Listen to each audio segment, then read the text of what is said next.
உண்ணா நோன்பை பற்றிய கேள்வி இன்றைய நற்செய்தி வாசகத்திலே வருகிறது. நோன்பு என்பது உடலை வருத்திக் கொள்கிற செயல். ஆனால் அது ஒரு தியாகம். அந்த தியாகம் பிறருக்கு பயனுள்ள வகையில் இருக்க வேண்டும். அங்கே அன்பு நம்மை கடவுளுக்கு நெருக்கமாக அழைத்து வருகிற செயலும் இல்லை என்றால் நோன்பு என்பது வெறும் சடங்காகிவிடும். இதைதான் இயேசு சொல்கிறார். தான் அருகில் இருக்கிற பொழுது நோன்பு தேவையில்லை என்கிறார் நற்செய்தி வாசகத்திலே. முதல் வாசகத்திலே இஸ்ராயல் மக்களுடைய நோன்பை கடவுள் கண்டிக்கிறார். நீங்கள் நோன்பை வெறும் சடங்காக செய்யாமல் பசித்தோருக்கு உணவளிக்கக்கூடிய, உதவி தேவைப்படுகிறவர்களுக்கு உதவி செய்யக்கூடிய ஒரு செயலாக மாற்ற வேண்டும்.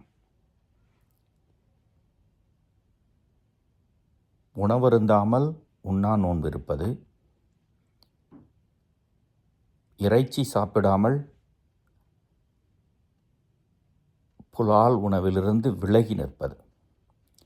இங்கே தியாகமும் சேமிப்பும் இருக்கிறது. அந்த சேமித்தவற்றை பலர் தேவைப்படுகிறவர்களுக்கு, ஏழைகளுக்கு, அனாதைகளுக்கு கொடுத்து உதவுகிறார்கள். அப்படிப்பட்ட செயல்தான் உண்ணா நோன்பை முழுமையாக்கும். இந்த தவக்காலம், இந்த தவக்காலத்திலே பல பேர் எல்லா நாட்களிலும் ஒரு சந்தி இருக்கிறார்கள், சுத்தபோசனம் இருக்கிறார்கள். அதன் மூலம் சேமிக்கற்றவற்றை பிறருக்கு உதவி செய்கிறார்கள். செய்யக்கூடிய இந்த தவம் பிறருக்கு பயனுள்ள வகையிலே அமையவில்லை என்றால், நமக்கு மட்டும் புகழும் பெருமையும் சேர்க்க வேண்டும் என்ற நினைவோடு செய்தால் அது பயனில்லை. நம்மை நாம் ஆய்வு செய்து கொள்வோம்.